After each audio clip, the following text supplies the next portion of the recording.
One. Welcome to the Daily Coffee Pro, everybody. Today on the podcast, I am joined by the wonderful Christopher Feran. Hi, Christopher. Hey, how's it going, Lee? Really good. How are you? I really mean that. How are you? I'm exhausted. I've got my emotional support animal here. We are. Unfortunately, the folks at home can't see it because we've had to crop the All screen. right. Well, he's here.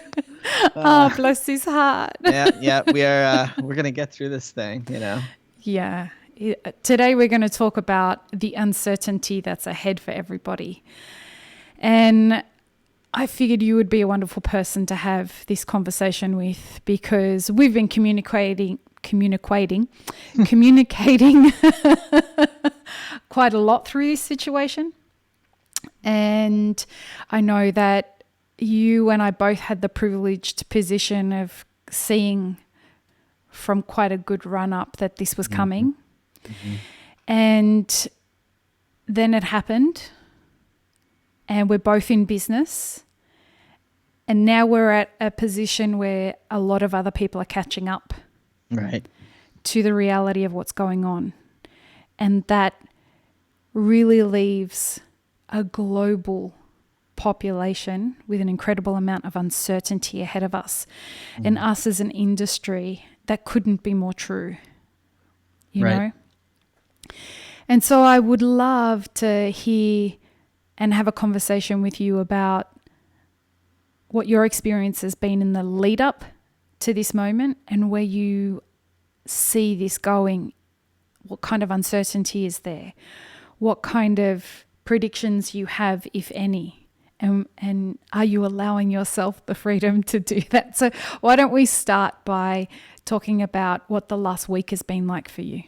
The last week has been many sleepless nights or nights of waking up in the middle of the night and wondering how the hell are we going to cover payroll? Yeah. We all live paycheck to paycheck. And so the paycheck coming out this Friday, the question is, are we going to have to borrow money just to make payroll, which is never a good position to be in. You want to be able to cover your variable costs. Like if you can't do that, you should close. And so that's one of those things that you look at it. And Sunday we woke up and we're like, all right, we're going to have to lay off 38 people today. And that was the decision that we were facing. And,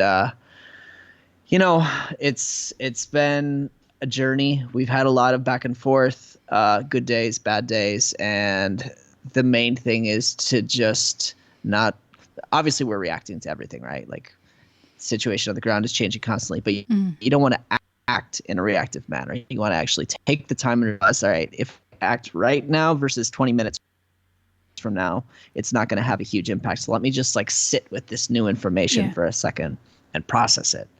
And so, it's what day is it today? Day Thursday? 8. Tuesday?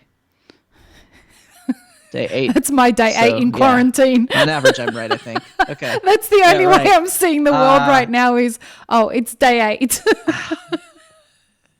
Yeah, I mean, it's how we are. I don't know at what point the zombies start to turn, but I think it's coming. It feels like it, doesn't it? As long as they use Apple Pay, they're welcome. Much needed laughter. Yesterday, some friends of mine were walking past and they text me and said, we're coming past, but we're going to go to the supermarket near your place. Do you need anything? And I'm like, no, I'm fine. And they wanted to surprise me with some kombucha, but I can't open my front door because I'm in quarantine. So off the balcony, I let down a rope with a bag.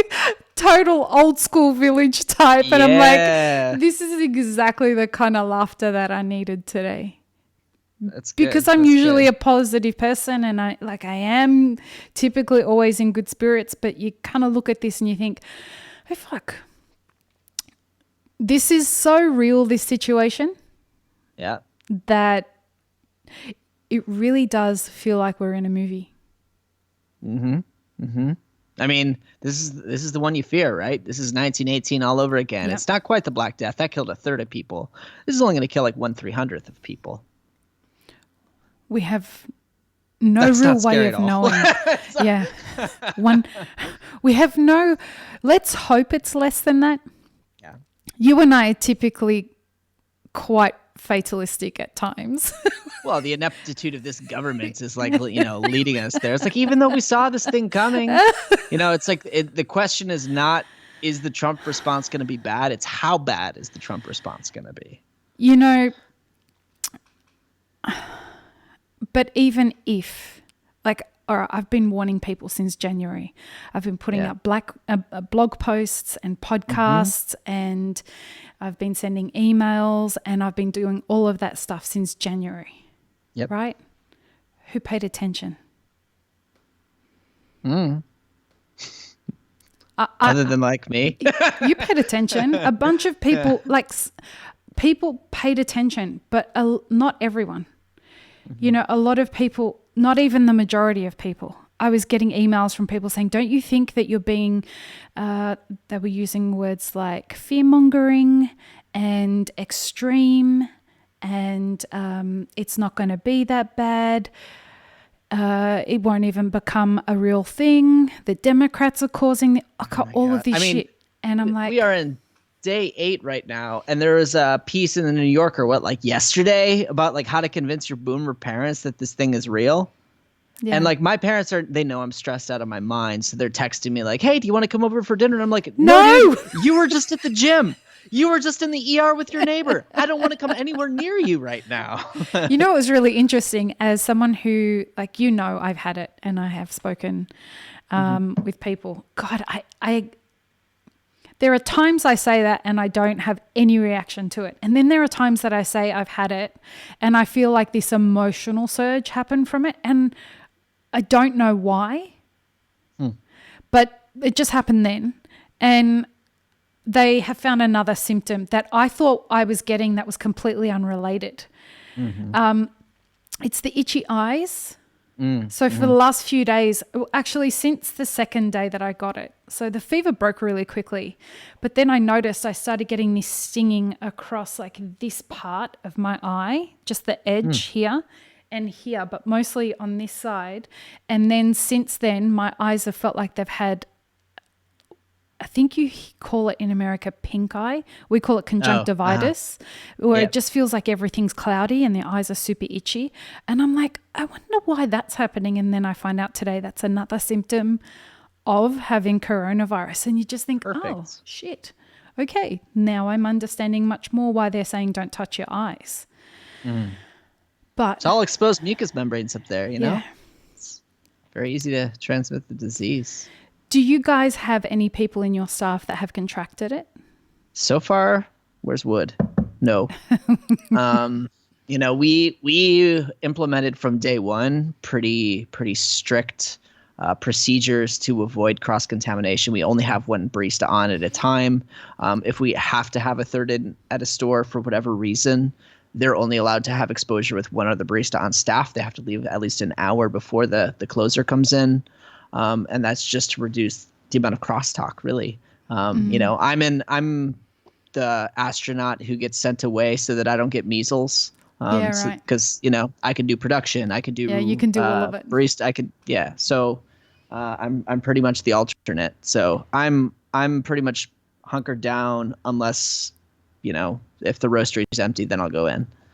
Wow. So we're doing what we can to prevent that. We know that it's inevitable. They're saying that 70 to 80% of the population is going to be exposed to this thing, or will develop some symptoms or be a carrier of this thing. And so for us, the main thing is being sure that if it does enter our company, that it's controlled so that we still have enough available labor to keep the doors open if we have to, if we're allowed to. And if we all went down at once, that would be very problematic. Do you foresee that you guys will be able to remain in business as a result of this? If you look at the way that Governor DeWine in Ohio has responded to this, he's been much more aggressive than pretty much anyone else in the country.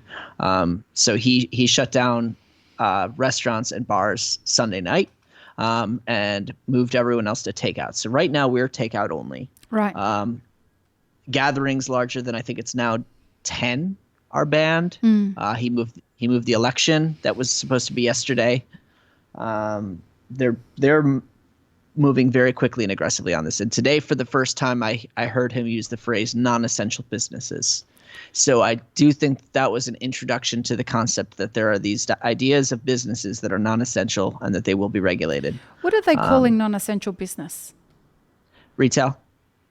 Right. Target. Barbershop, salons. Like yeah, exactly. Anything that I think that has a grocery element will be allowed to stay open. So any Targets that have food would probably be allowed to stay open. Right.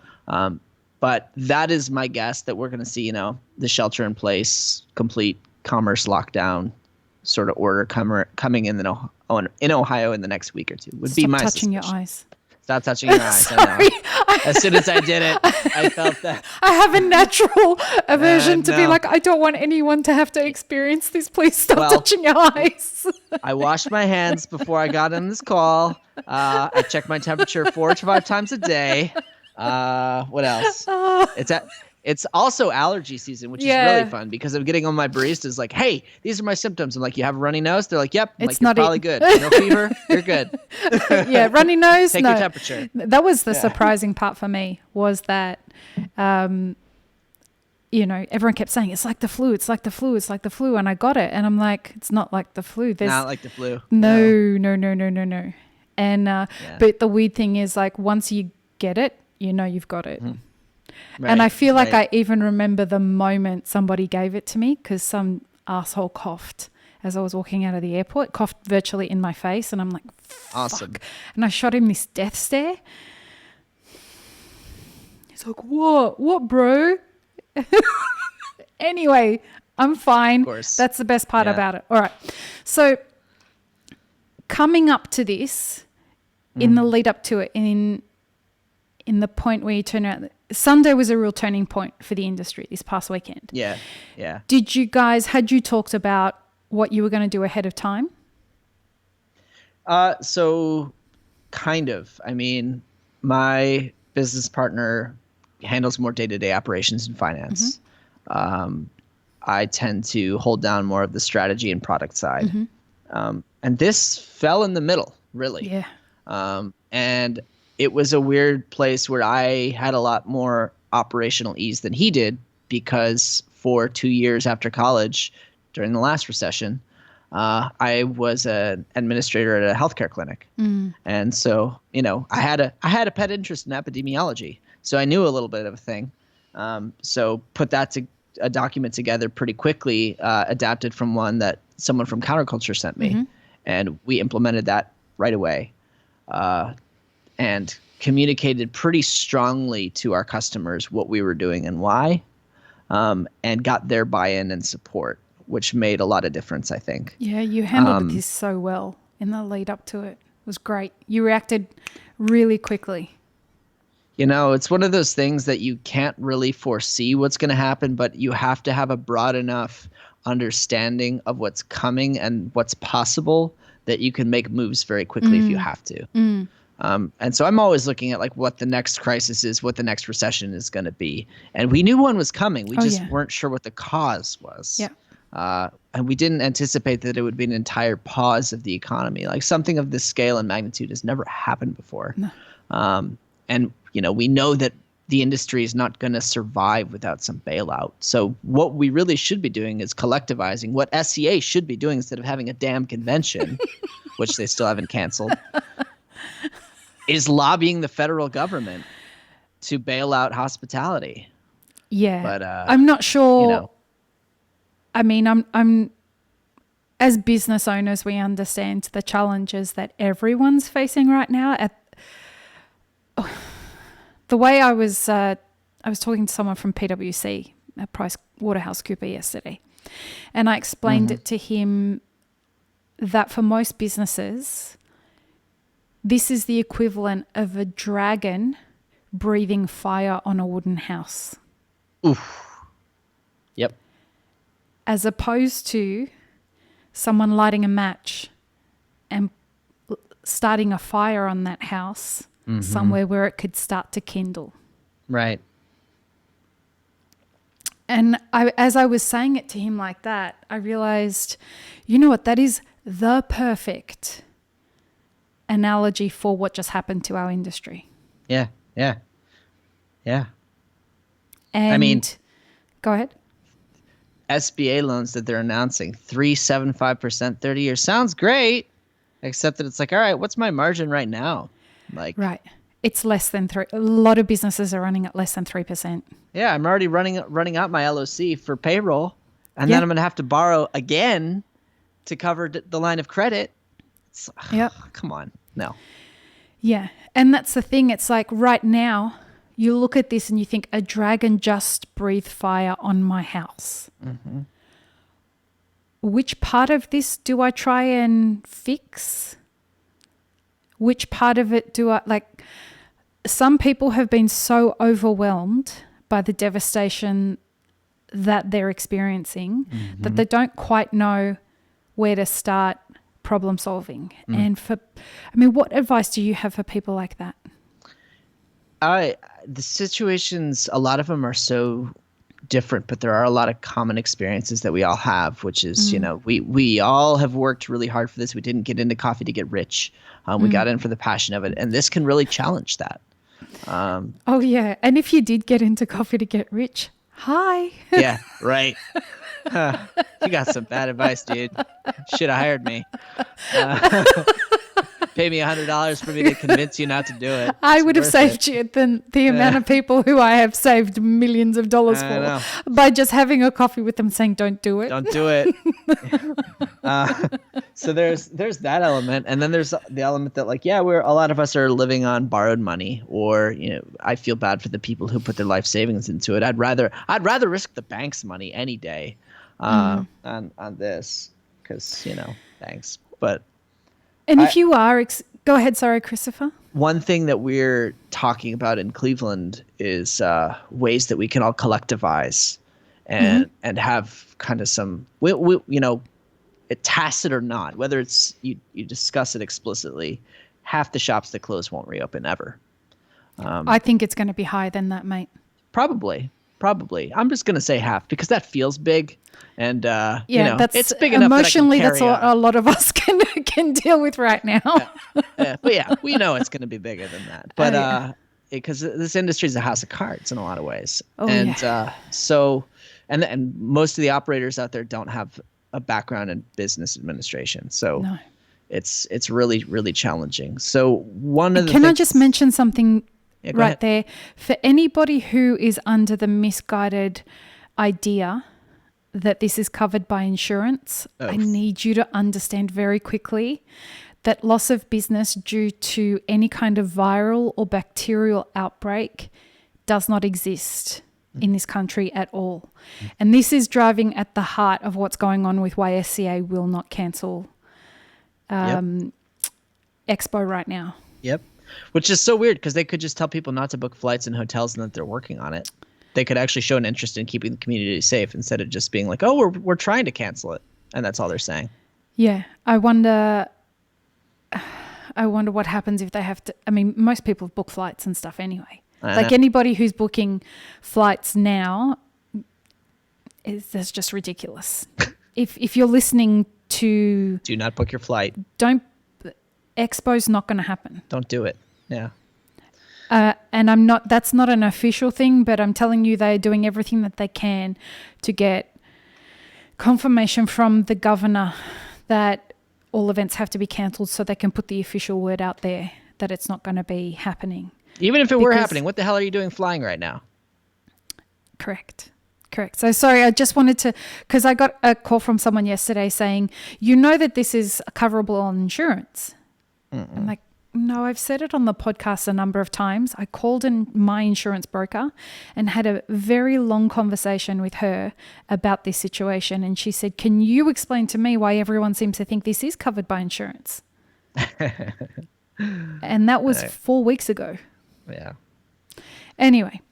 One thing I was getting to was with collectivizing is we're going to try and basically keep any of the talent that we can employed during this crisis, even if it's, if we're allowed to operate, if my staff goes down, we'll need baristas. Like we still have to make payroll. There are going to be people who are taking unemployment right now, and we're going to stick to the rules or whatever, but we're going to try and give income to people who are out of work. And if those shops never reopen and we stay open, we're going to try and absorb some of their staff. So I think that's one way we can all look out for each other. Chances But it are, will require people to have revenue. yes, it will. Which, if no one has revenue, I don't know what anyone's going to do.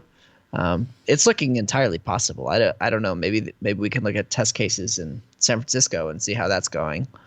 But yeah. So that leads us to the uncertainty that's ahead of us, because right now, I'm sure while people like you and I saw this coming, it's still new. Mm-hmm. We could never have imagined, we could have predicted a bunch of things, but even though I thought it was going to happen like this, it still feels like I couldn't have imagined it would be like this. Right. You know, to be honest, I thought more people would take it seriously a lot quicker. I mean, how many people don't get their flu shots? Why would anybody take it seriously? Well, because you can't depend on the flu shot. Well, sure. That's why. But that also erodes public trust in the entire idea. I'm shocked that you would think that there would be an erosion of public trust given the last 2 or 3 years of clusterfuckery that's gone on. Mm-hmm. But so given where we're at right now, how do you look at the uncertainty that comes from this? Do you take it one day at a time? Are you considering things a week at a time? Are you looking at the projections for the rest of the year? How do you approach it when you have such uncertainty to deal with? Sure. Because this is unprecedented. Well, we're a cash business, right? We have cash coming in every day at our retail stores. We have some wholesale, mostly just grocery. So we have a little bit of cash coming in. We know that sales will be pretty unpredictable, but we can control our labor. We can call our landlords and beg them to accept late rent, accept partial rent, to try and lower our fixed overhead. And we limp along is what we do. And we try and give ourselves a long enough runway that hopefully the government at some point will intervene before the 8 weeks is out. But if you can get yourself in a cash position where you can limp along for 8 weeks and only pay essential vendors, only pay essential whatever it is, that's probably going to be your best position rather than having to go through bankruptcy and deal with everything on the back end, and who knows how long that'll take. Yeah. And I guess it's important for people to keep perspective. Yeah. This is not business as usual. This is not any failing on your part. Like, if you have to close your doors, it's not your fault. This is, I've been using the word cataclysm because that's what it is. It's a complete disruption of the normal order of society. And we just happened to roll the dice really well the first few days. That's it. We got lucky. That luck's going to run out at some point. So it's you could do everything right and your doors could still close and you could still have to declare bankruptcy. You could whatever. And that's kind of why we need community more than ever right now, to remind ourselves that. It's one of those situations whereby nothing is isolated, right? So even if you could go back to opening your doors in 8 weeks from now, it requires people to have money to spend. Sure does. And, $309 billion of payroll go through hospitality. If all those people are out of work, guess who a lot of my customers are? Bartenders, servers. Yep. And having said all of that, what I want people to consider right now is it's probably not healthy to look at more than a couple of days away from where you are. For sure. Because considering what's coming in a week, considering what's coming in 8 weeks or whatever, there's so many variables that are changing so quickly that you won't even know how to consider them, and they will throw a spanner into the works. Yeah. Please, everybody, make some time to stay off your devices for at least a couple of hours a day. I've been spending too much time listening to the news and reading reports and all that kind of stuff. I realized today I just got to get off the phone for a few hours and spend some time in meditation. And if you're stressed about what's coming, right now is not the time that you're able to fix any of it. There's this funny, I can't remember when this study came out, but it was sometime when I was in school. If you have to make a very difficult decision, or you have to do something that you don't feel thrilled personally about, and then you wash your hands after, it does this emotional, psychological settling. Oh, really? Yeah. There's a lot of psychological settling going on right now then. So I'm just saying, wash your hands, if not because you should, just to feel better. And then hopefully that'll stop this thing. I don't know. Oh, dear. So you're going to like, where the hell are you going with this? No, I like it. I've been doing some research today on how we can help people deal with mental health, because that's what I want to talk about on the podcast tomorrow.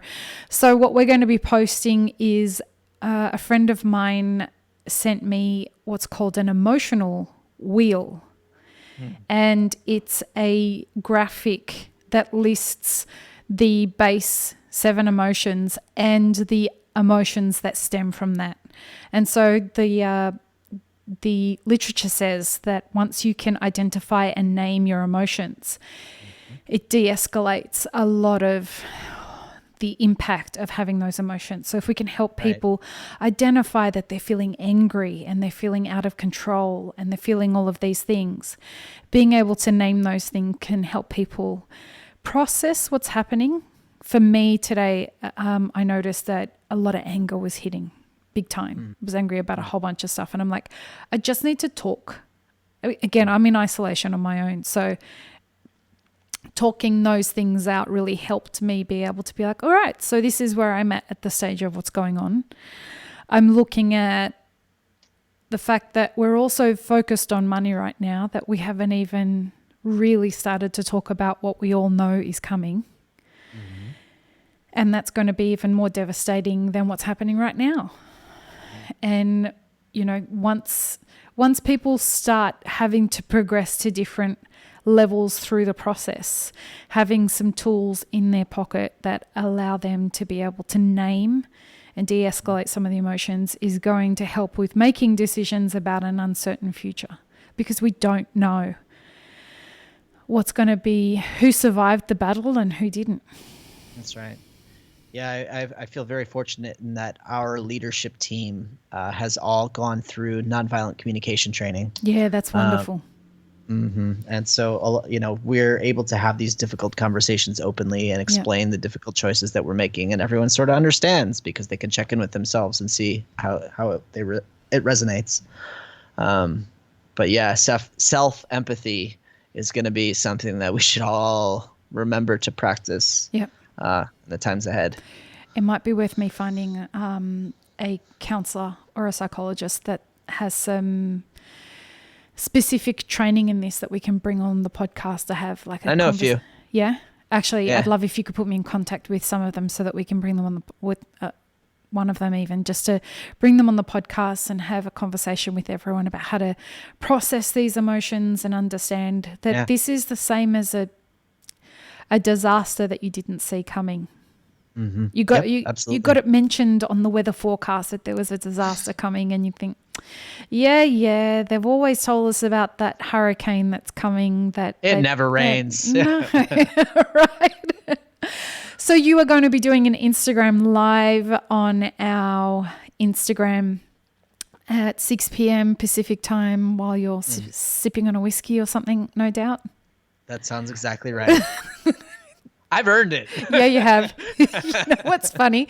I don't drink alcohol, and I really started to consider that this might be a good time to actually just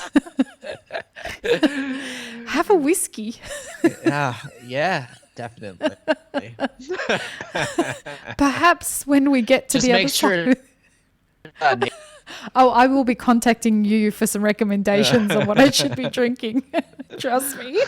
All right. So if people want to follow you, they can find you at Christopher Feran, and they can join you for a discussion about what we've been talking about today and your experiences with Phoenix Coffee and with your approach to the way that you've been handling this situation like a fucking champion. So I really love the way that you're leading and the way that you're doing this. So thank you for what you bring into the industry.